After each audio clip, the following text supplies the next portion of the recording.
Welcome to Absolutely Marvel in DC. My name is Benny, that is Sal, and that is Dan. And guys, I don't know why we're doing a video. Nothing major happened yesterday.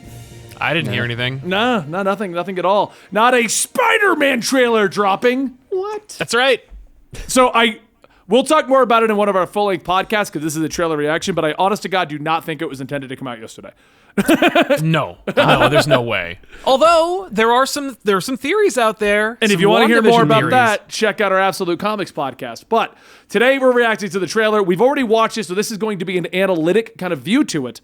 So let's go ahead and kick this off. I am watching the trailer from, I think, IGN. They had some stupid front bumper of like, here's the coolest moments, which I hate on trailers. The trailer's 2 minutes. I don't need 5 seconds of the coolest moments. Right. It's just them covering their butts for YouTube ads. I know. Right. I know. But here we go. So, right at the beginning, we've got Peter and MJ reading the stuff.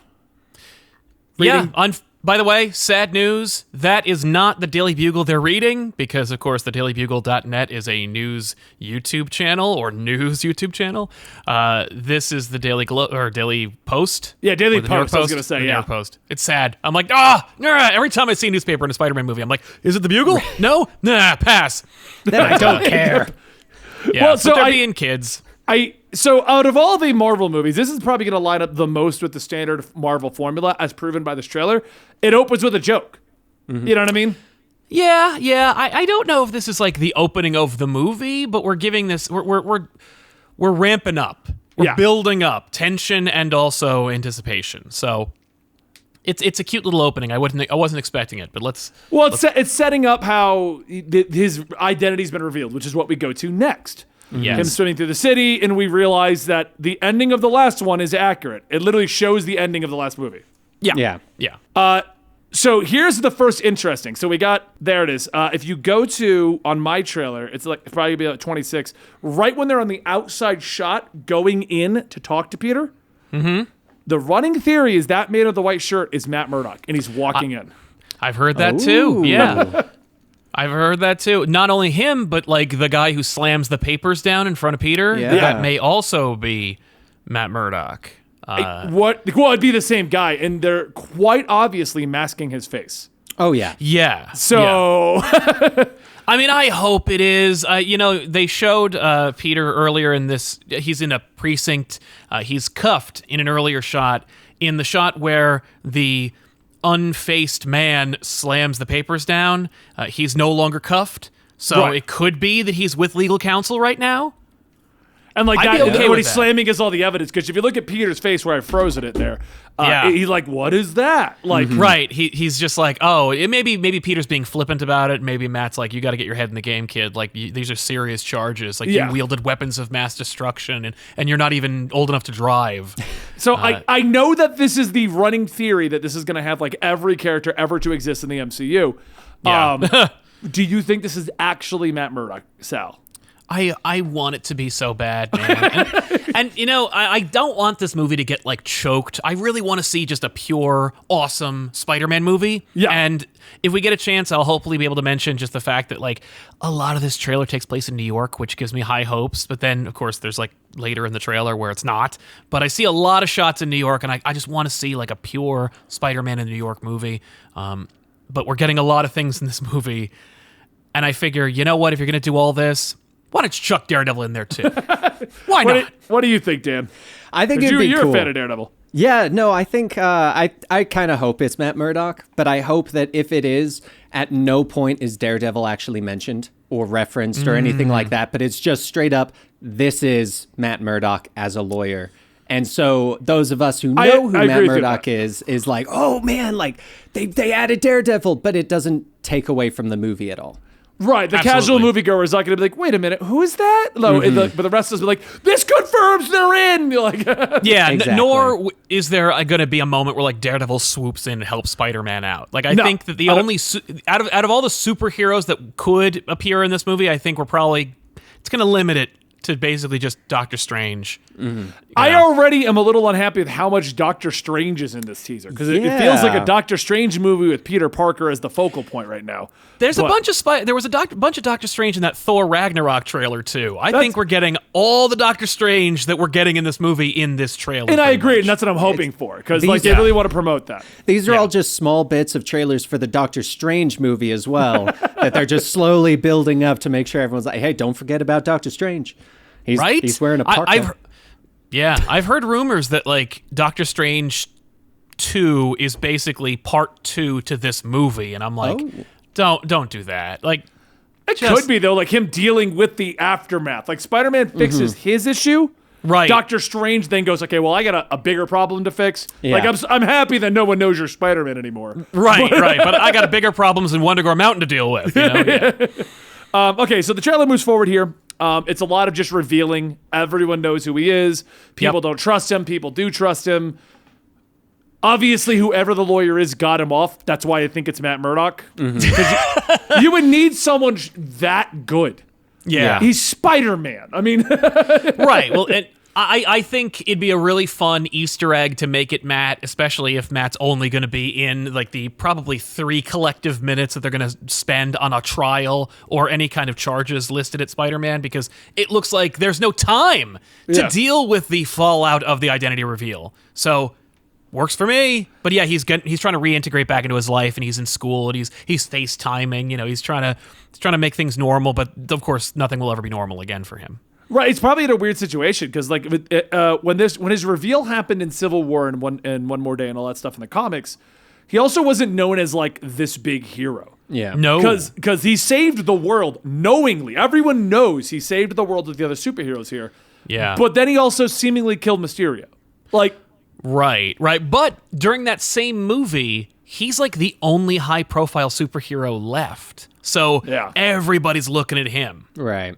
So, all right, so we keep going down scenes of like Aunt May. Someone looks like they walked in because Aunt May is now involved. Maybe it's the police. Maybe that's the actual arrest. Like they're doing them out of order, maybe. Yeah, totally. Like oh, makes sense. Because then we also got Ned being interviewed, and then they got Aunt May there. It cuts basically a lot of setting up how bad it is. Exactly. Then we get the trailer ramp up. Marvel logo flashes in. Music pipes up. And can we talk about real quick?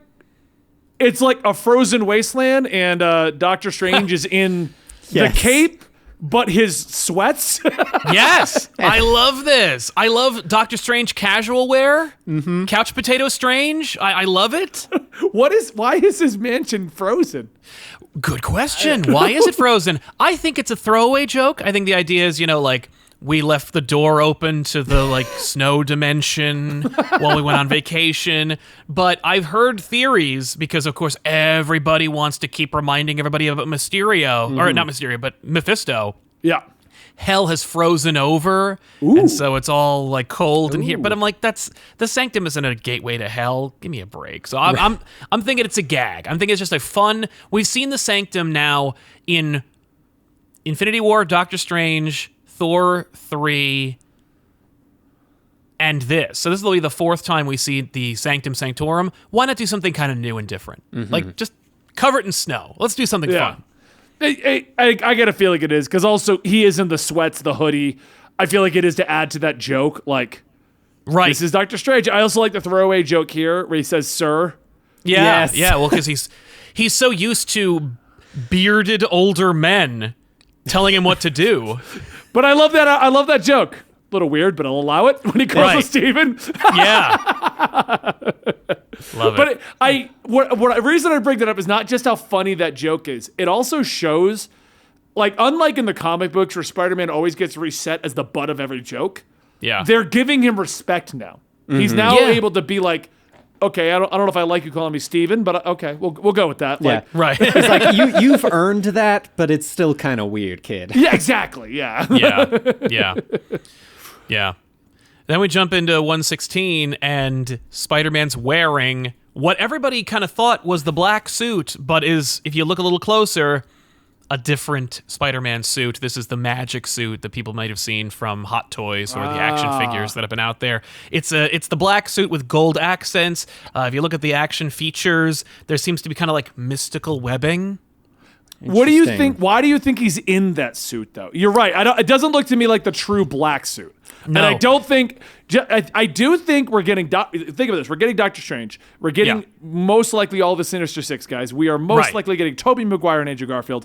Yep. They're not going to keep throwing things in like, and there's Daredevil in costume and the symbiote suit actively moving. They're not. They've already got a lot going on in this movie. Yes, yes. I think this scene, number one, it looks like we're in Feast, which is pretty fun. Number two, I think that this suit that Peter's wearing might be some kind of mystical... it's a magical version of the Avengers suits that they used in Endgame to go back in time. You know, like the suits could change into whatever they needed, clothes or suit or like action suits like or whatever. Maybe he adapts to the timeline. Yes, that's what I was Peter thinking. has to go back in time and.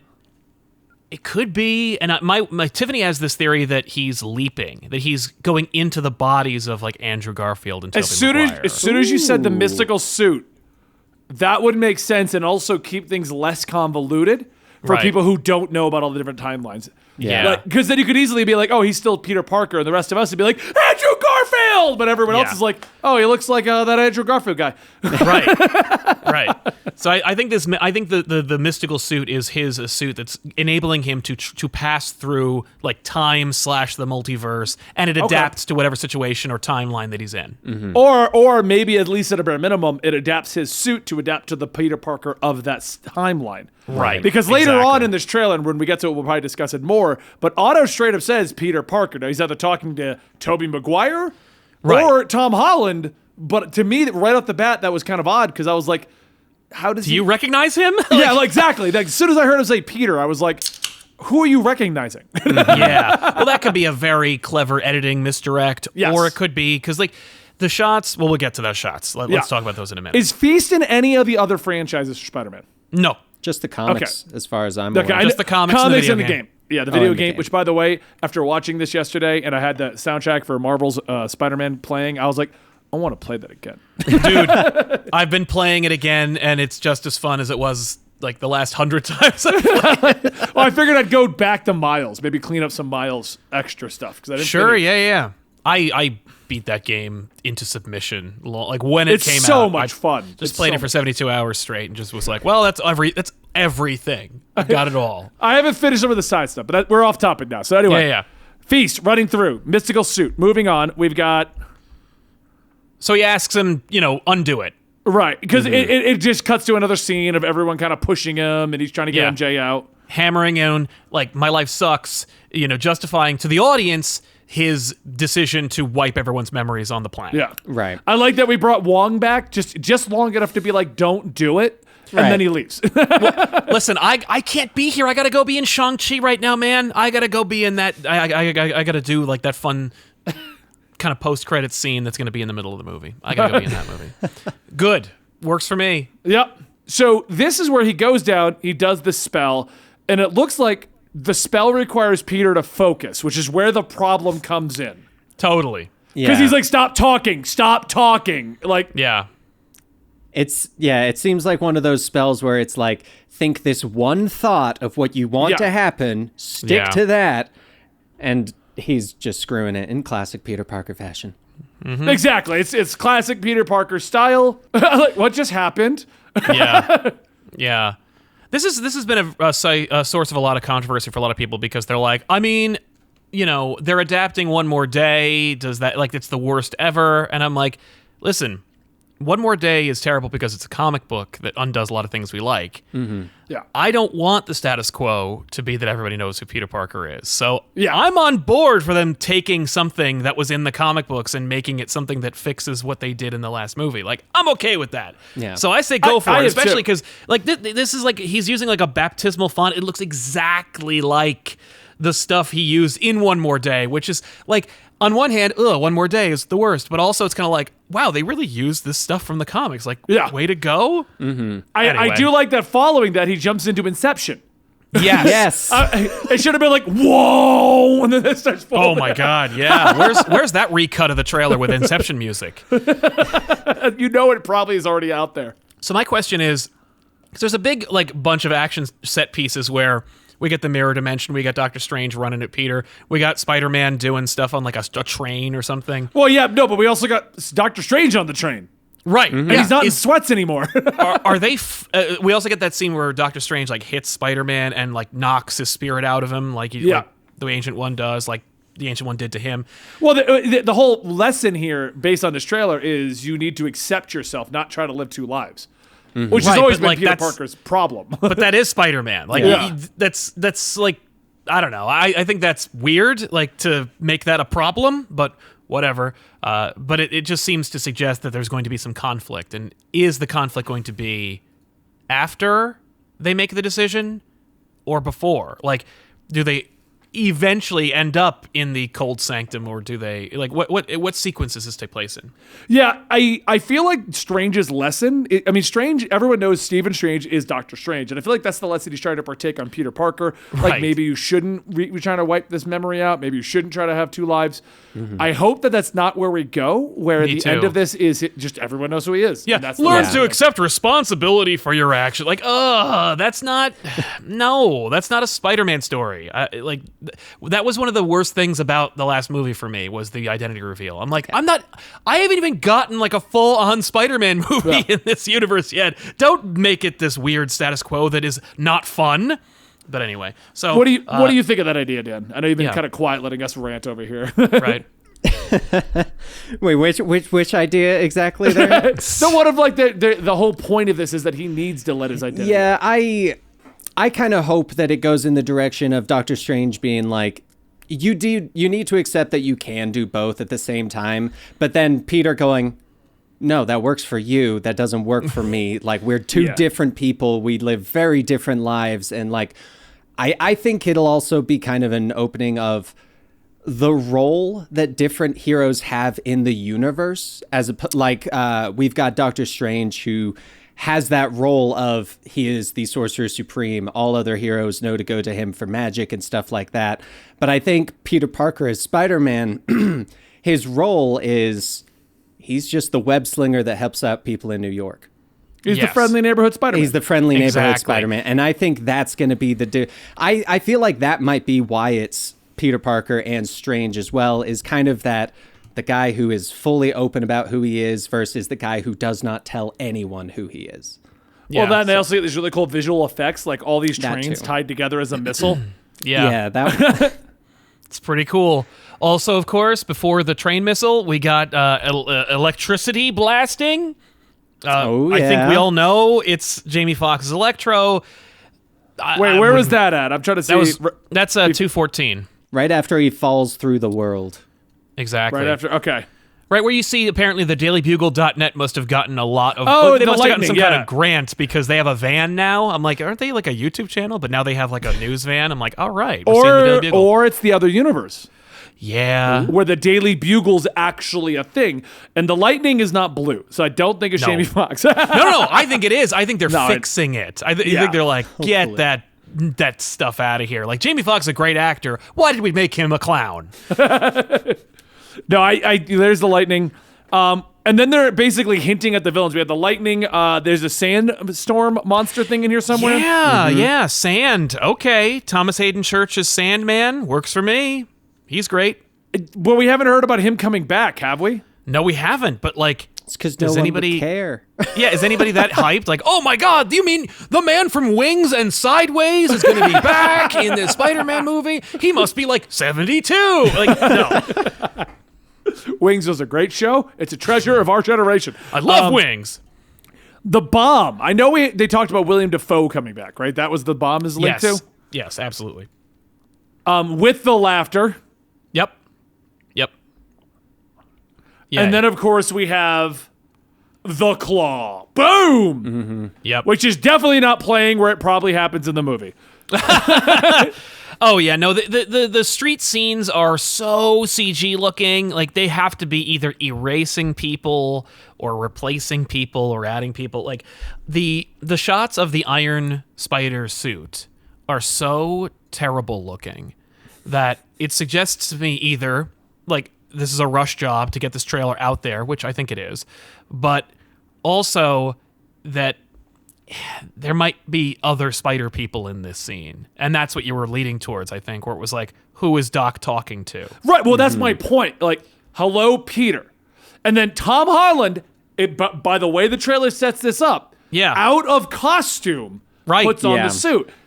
So how does he know who he is if we're in the multiverse? Well, he could be clued in. My assumption is that if, like, Doctor Strange is setting things up for Peter on one end, that maybe Green Goblin or something is dealing with things on the other end, that, like, there's some kind of formulation of the Sinister Six. And maybe this is the very ending kind of a thing. Like, they've already known each other and met each other. That could be the case, too. It could be. Or Doc Ock's been clued in on which Peter Parker he's dealing with in each respective universe. He's like, this is the Peter Parker of this universe. Okay. Kind of like Mordo. Morlun, Morlun, that was it, for Spider-Verse.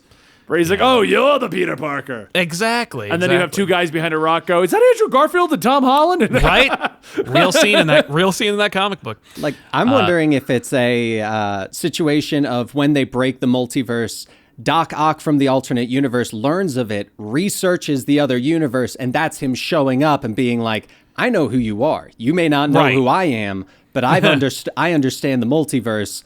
I've brought people in from the different multiverse, and that's how they get Jamie Foxx. That would make a lot of sense. Yeah, it actually feels like because they're showing him, one, he's the most talked about actor to return. Two, maybe he's the prominent villain. Mm-hmm. That would be cool. Instead of a true Sinister Six, all six of them coming together, they've all got small cameos where he fights them. Yeah. Right. It could get very cluttered if we have six villains with full plots. I've heard rumors that Michael Keaton is definitely coming back to be Vulture. Obviously, I don't think that Jake Gyllenhaal died in the last movie. I think it was super fake. So, Mysterio. So you have six. Like, you have Jamie Foxx as Electro, you got Doc Ock, Green Goblin. I don't think we're going to get a 20-minute thing about Jamie Foxx's family and what's happened to him. No, that's I feel like he's going to show up, make a few up. jokes, and then that's it. We're done. We're moving on to the next villain. I think that at this point we're going for broke, and like he'll be in it. He'll be like, I got a score to settle too. End of backstory for Electro. Yeah. But we're going to get a scene where, like, on the street, all six of them are going to be standing shoulder to shoulder to fight Spider-Man. And then, definitely. And then the other two Spider-Man will show up. Hell, you could.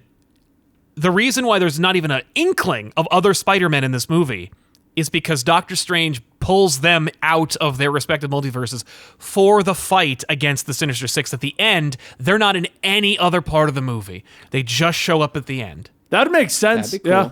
Right? Instead of like... Or maybe Peter is running through the multiverse, because if you notice, Doctor Strange chases him. What if Tom Holland's Spider-Man is falling through and Doctor Strange is following, grabbing the other Spider-Man as he goes? Could be. So they're all not together until the ending, but they get their one-off quips and things like that. You know? Right. Because, I mean, either way works, because because I think that you could save money and still satisfy people by having a big, elaborate 20-minute fight scene with three Spider-Men, especially because none of these people are going to keep their masks on in this fight. Because I'm waiting for the end of the fight to come out, and they're like, guys, we all look the same. That's it. Remove our masks so we can all tell who's who. Exactly. Well, or, guys, why do we keep taking our masks off? One of us had a major problem with that in the last movie. And then Tobey Maguire's like, no, it's okay. Just let some children see you, and you can crowd surf your way to victory.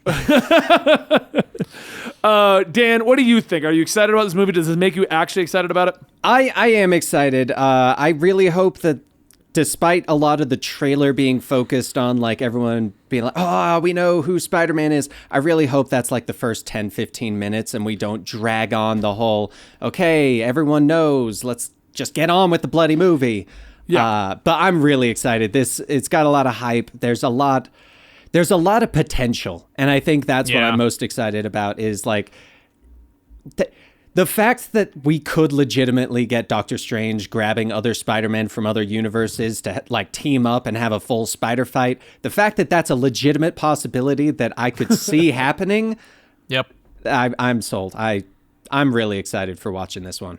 So hopefully Sony will hit me up for another press junket and send me out to see it. Sony. That'd be nice. Yeah. Right. Sal, is this going to be better than Amazing Spider-Man 1 and 2? Yeah. I'm hyped AF. Hyped AF. I can't wait.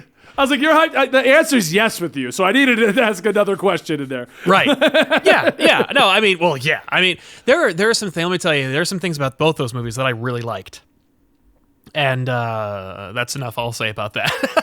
Like, when this one comes out, we'll do a rewatch of the other ones and do our, just like we did with that Suicide Squad. That's okay. We'll start with Tobey Maguire. We'll start with that trilogy. It'll be fun. But anyway, guys, we are absolutely Marvel in DC. Check back every day for discussions on the CW shows, the HBO Max shows, the Disney Plus shows, the movies, the shorts, the everything. It's so much content to talk about. I'm dying. And on top of that, I have to watch Gilmore Girls for a retrospective discussion. All right, guys, thank you so much, and we'll see you next time right here.